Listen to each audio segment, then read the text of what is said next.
ही औरत माझ्या जनानखान्यात दाखल करून घेऊ. वा वा. आणि माझी रकेल म्हणून हिला भ्रष्ट केल्यावर सीमा तिकडे नजराना घेऊन पाठवू. वा वा. वा वा खंडेराव. क्या करताय? अरे खंड्या, मराठ्यांच्या जातीत जन्माला आलायस ना, त्याची थोडी तरी लाज धर म्हणते मी. चंद्ररावांच्या घराण्याचं नाव लावतोस आणि आपल्या शाळा बहिणींना त्या खानाच्या जनानखान्यात लोटतोस. बेशरम, अरे लाज वाटत नाही तुला? अरे चंद्रराव राजे झाले ती स्वतःची तलवार गाजवून, आणि तू स्वतःच्या आया बहिणी त्या खानाच्या रखेली बनवतोस. अरे त्यापेक्षा तू स्वतःची बायको या खानाची रखेली म्हणून का नाही ठेवत?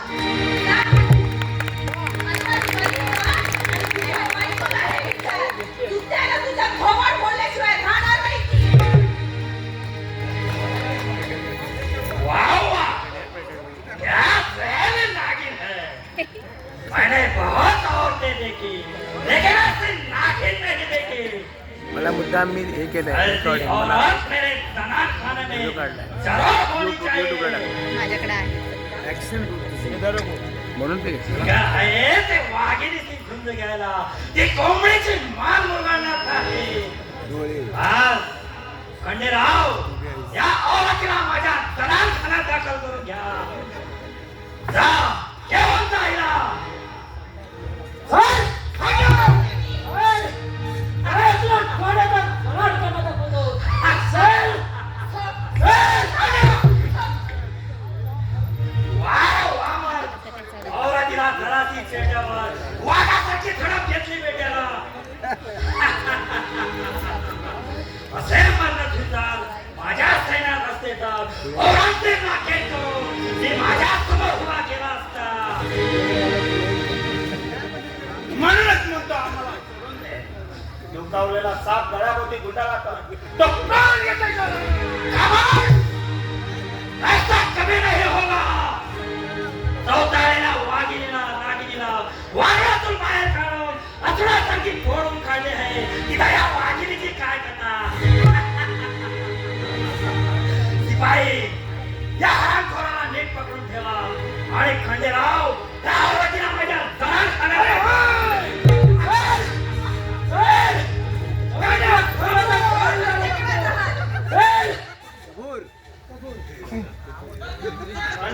बंद्याचे एक अर्जे आहे. आपल्याला आपल्याला सेवाची पाहिजे आहे. औरत नको. स्वारीचा खटाटोप मांडला तो त्या कापास सेवाजीला पकडण्यासाठी, जनानखाना वाढवण्यासाठी नाही. बादशहाने रक्तजंगेत कट्यार दिली की त्या सैतान सेवाईच्या उरावर बसण्यासाठी, इश्काची शिकार करण्यासाठी नव्हे. एक महिना डोळ्यात पाणी घालून रुंजी घातली ती बादशाहीची लाज राखा म्हणून, मराठ्याच्या बायका असा पळून आणा म्हणून नव्हे.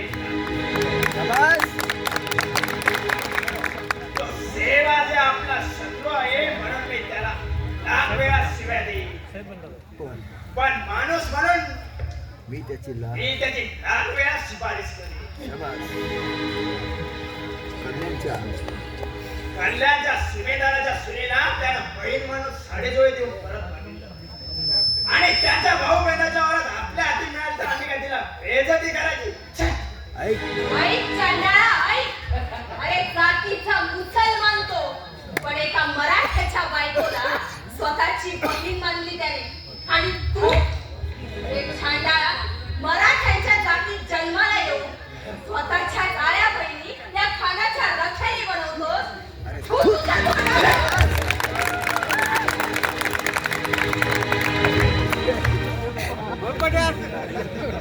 सय्यद पंडा, मेरे अर्ज मंजूर हो गए. तुझ्या या बहिणीला साडी सोय देऊन परत पाठव. पंडा, यात चूक मुसलमानांची नाही, मराठ्यांची आहे, राजपुतांची आहे. राजपुतांनी आपल्या आई बहिणी देऊन अकबराचे चोचले पुरवले. एक जात सगळे राणा प्रताप होते, तर अकबराची छाती नव्हती.